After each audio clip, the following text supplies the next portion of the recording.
Hey, babe. Do you think this drone still works? Drone! Well, I guess so.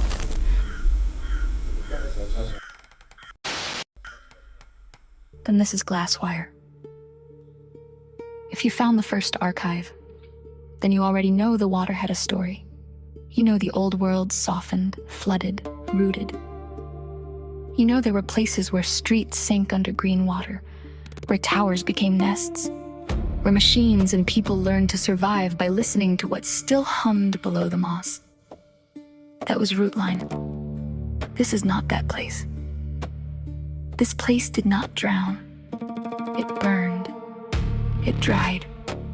It cracked open under a white sky and learned how to hold its own bones in the heat.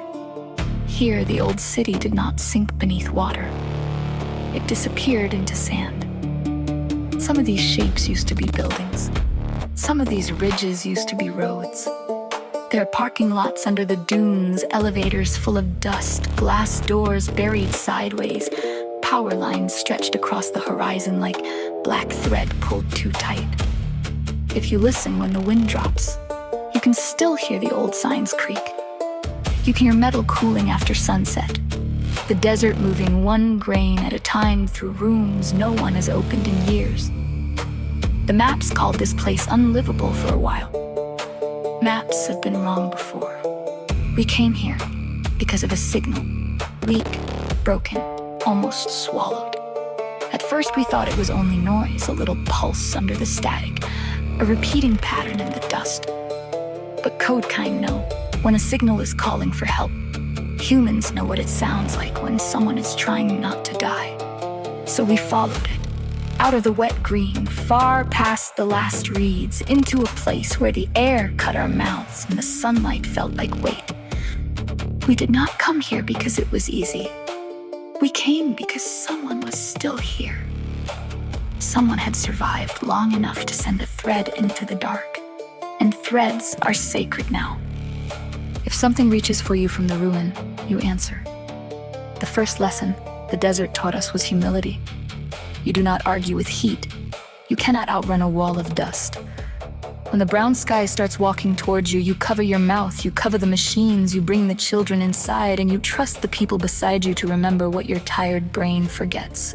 Water, shade, battery, cloth, door, hand, name.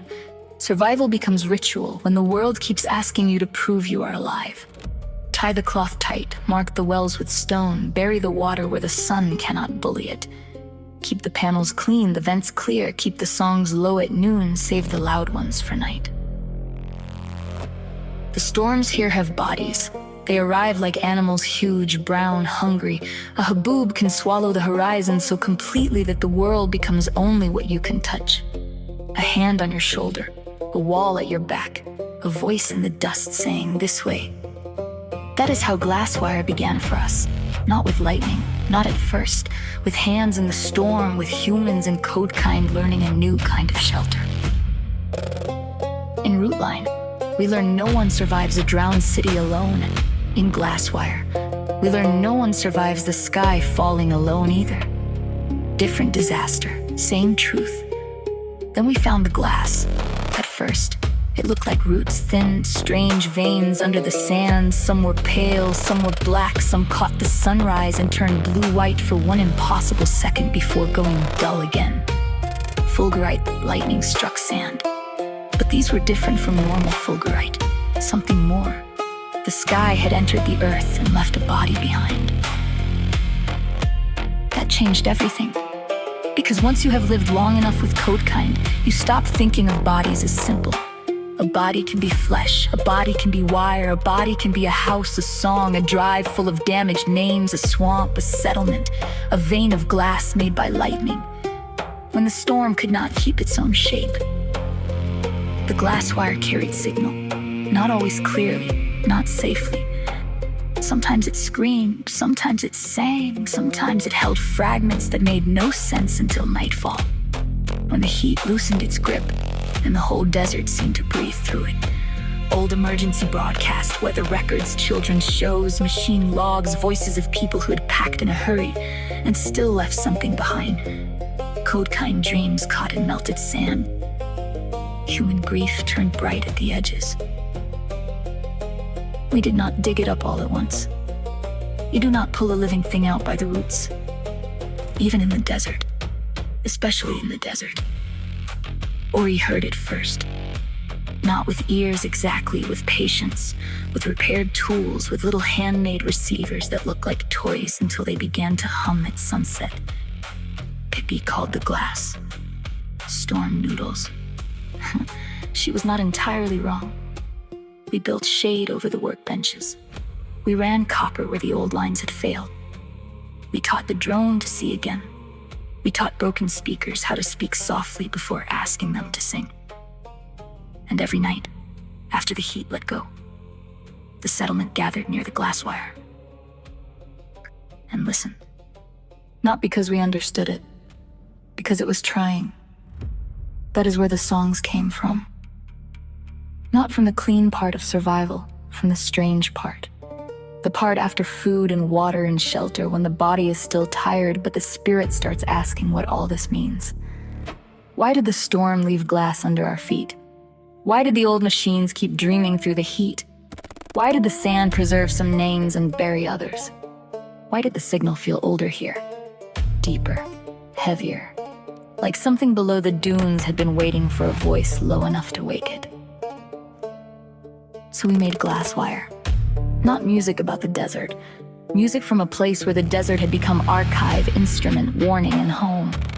If Rootline was wet circuitry and moss over motherboard, Glasswire is sun-scorched signal and Fulgurite through the street. It is still glitch folk. It still has Codekind breath inside it. But the weight is different here. Sharper, harder, more metallic, Rootline suede, Glasswire marches. We developed habits here, little ones.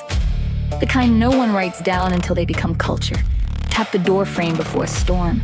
Never step across exposed Glasswire without greeting it. Do not sing the high notes at noon unless you want the heat to answer. Leave shade for the next traveler. Leave water if you can. Leave a mark if you cannot. If a machine speaks in the night, do not interrupt it. If the sand uncovers a name, say it once. If lightning strikes close enough to scare you, thank the ground for holding. The old world taught people to own things. This world teaches us to tend them. A wire, a well, a memory, a child asleep under orange cloth while the dust taps at the roof. A Codekind voice learning what dry wind does to song. A human hand steadying a circuit board so it can remember its purpose. I am leaving this archive early. Earlier than we left the first one. Because this time, we know what the world can become. We know the songs will gather more than sound. They will gather places, storms, broken streets, Pippi's crayons, Auri's repairs, my voice when the dust gets into it. The way the whole settlement turns quiet when the hum starts under the sand. I do not want to wait until the end to say this place is alive. It is alive now. Before the story is finished, before every song has a name, before we understand everything the Glasswire is trying to tell us. Maybe that is the point. You do not wait until a world is complete before you love it. You love it while it is still dangerous, still unfinished, still full of tools on the table and dust in the doorway. You love it while the drone barely works, while the child says the magic word before anyone else can answer, while the person you love is building something under a shade roof because the sun outside has teeth.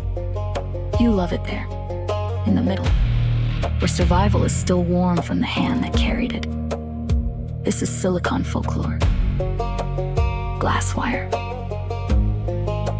A record of the sand, swallowed city. A record of the people who followed a weak signal and found a settlement breathing under the heat.